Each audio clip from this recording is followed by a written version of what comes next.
भुवनेश्वर लोकार्पण होईची प्रशांत कुमार करंक त्रिभाषी पुस्तक परिकल्पना विकलानंद कर मेमोरियल ट्रस्ट पक्षर बुद्ध मंदिर में आयोजित उत्सव में पुस्तकर लोकार्पण करा जायछि। एही पुस्तक ओडिया इंग्राजी और हिंदी भाषा में प्रकाशित होईछि।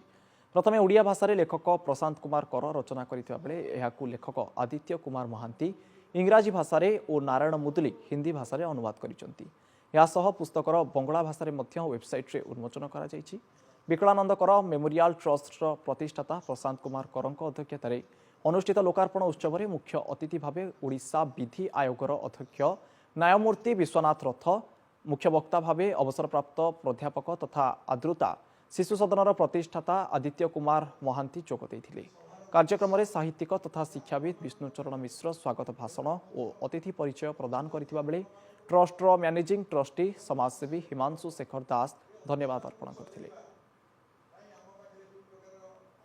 एटा कौन व्यावसायिक जिनस नुहे आप द्वारा जे कौन उद्देश्य नहीं प्रथम राष्ट्र हित ये जिनस समस्त समस्त हित ये बही लिखा जाइए। वर्तमान बही केवल 3टी भाषा जोड़ा हार्ड कॉपी वही 3टी भाषा जार कॉपी आपण दि जाइए किंतु ऑनलाइन जो मैंने चाहिए तो आज बंगला भाषा जोड़ा जाइए।